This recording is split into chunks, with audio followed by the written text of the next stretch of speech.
အားလုံးပဲမင်္ဂလာပါခင်ဗျာ။ကျွန်တော်ပြောပြပေးမှာတော့ဒီမင်းနဲ့ Facebook account ဖွင့်ပြီးဖြစ်ပါတယ်ခင်ဗျာ။အခုလိုနည်းပညာခေတ်ကြီးမှာလူတိုင်း Facebook account ဖွင့်တတ်ဖြစ်ပါတယ်ခင်ဗျာ။အဲဒါကြောင့်ဒီမင်းနဲ့ Facebook account ဘယ်လိုဖွင့်ရမလဲဆိုတာကိုကျွန်တော်ပြောပြပေးမှာဖြစ်ပါတယ်ခင်ဗျာ။ကျွန်တော်တို့ Facebook ထဲကိုသွားလိုက်ပါမယ်ခင်ဗျာ။ Facebook ထဲသွားရင်ဒီမှာ create new Facebook account ဆိုတော့နှိပ်လိုက်ပါမယ်ခင်ဗျာ။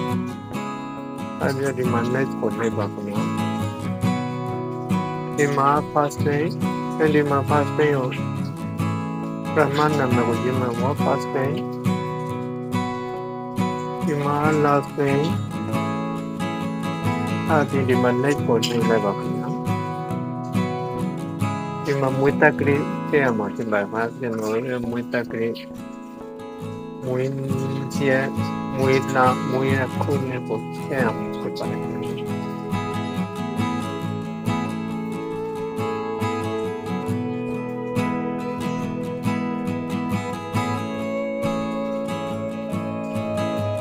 ဒီနေ့ကိုနေလာပါ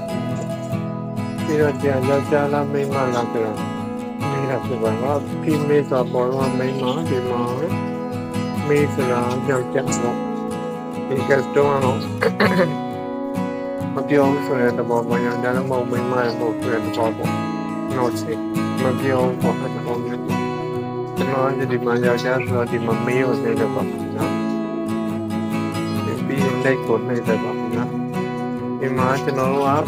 Gmail ဒီမှာဖုန်းနံပါတ်နဲ့လည်းဖွင့်လို့ရပါတယ်ခင်ဗျာကျွန်တော်အခု Gmail နဲ့ဖွင့်ပြမှာဖြစ်တဲ့အတွက်ဒီမှာတိုင်းရန်ဝင် mail address ကိုဒီမှာနှိပ်လိုက်ပါမယ်ခင်ဗျာပြီးရင်ဒီမှာကျွန်တော်ဒီမှာပုံမှာရှိတဲ့ Gmail ကိုပေါ်ပြနေဆိုတော့ဒီမှာ Gmail ဒီမှာ Gmail ကိုနှိပ်လိုက်ပါမယ်ခင်ဗျာနားကျွန်တော်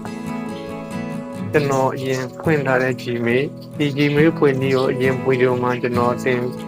ပြောပြခဲ့ပြီးဖြစ်ပါတယ်ခင်ဗျာမသိသေးတဲ့လူတွေအတွက်တော့ကျွန်တော် link ချပေးတော့မှာခင်ဗျာဒီမေးရေးလိုက်မယ်ခင်ဗျာဒီမှာဒီမေးနဲ့ဖွင့်ရမှာဖြစ်ပါတယ်ခင်ဗျာဒီမှာ net ကိုနှိပ်လိုက်ပါခင်ဗျာဒီမှာ password ကျွန်တော်တို့ထားမဲ့ password ကိုထည့်ရမှာဖြစ်ပါတယ်ခင်ဗျာ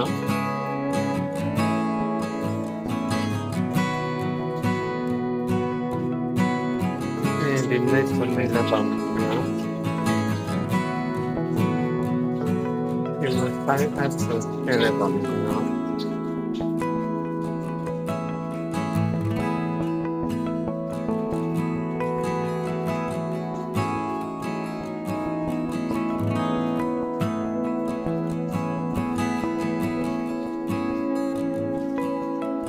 ဒါဆိုရင်တော့ကျွန်တော်တို့ Facebook ကောင်းအောင်နေဆိုတော့ဖွင့်လို့ပြီးတော့ဖြစ်ပါတယ်ခင်ဗျာအင်မတန်မှလွယ်ကူပါတယ်ခင်ဗျာအားကြောင့်မလို့အခုလိုနည်းပညာခေတ်ကြီးမှာလူတိုင်း Facebook ကောင်းဖွင့်တတ်စေချင်ပါတယ်ခင်ဗျာ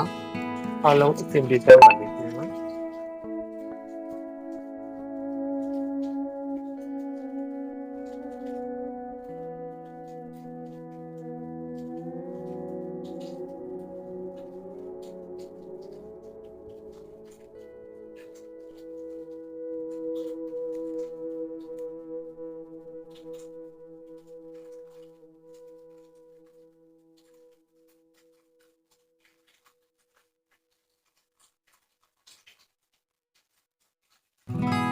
ကျွန်တော်ပုံနေပြန်မလာမေးတော့ပေါ့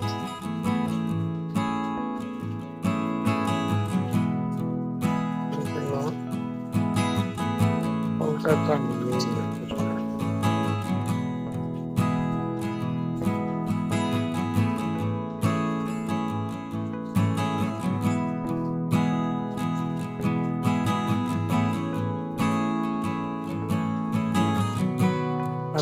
ကျွန်တော်တို့ဒီမှာဒီပေါ်အဖွင့်လို့ပြီးသွားပြီဖြစ်ပါတယ်ခင်ဗျာ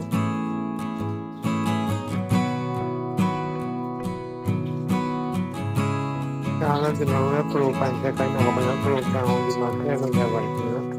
တော့ဒီလိုအဲ့တော့ပြန်လို့ဘာလဲဒီမှာကျွန်တော်ဒီပုံစံကိုဆက်ကြအောင်ဒီပိုင်းနဲ့ထည့်လို့ရပါတယ်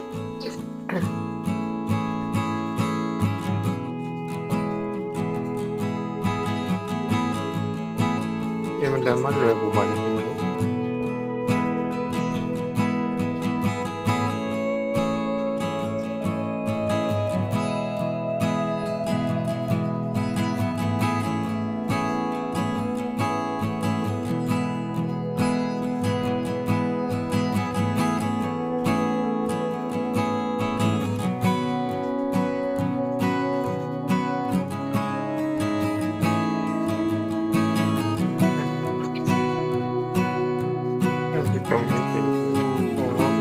ရောက်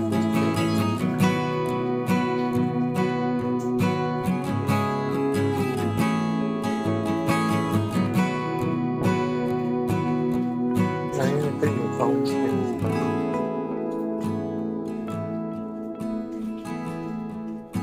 ှာပြင်ရတဲ့အတ္တမှာတော့ကျွန်တော်ဒီမှာစကင်းနဲ့ပဲပုံလိုက်တော့โอเคပါဟုတ်ကဲ့ဒီပဲပါမယ်အဲ့ဒါကျွန်တော်ရဲ့စိတ်ကိုပေါ့ဒီလိုပြီးတော့ကျန်ပါတယ်ငါအင်တာမလွယ်ပေါ်ရတယ်နော်သူလိုနေပညာဖြစ်ပြီးမှလူတိုင်းစိတ်ကိုကောက်ဖွင့်တတ်စေချင်ပါတယ်အားလုံးသင်ပြသပါတယ်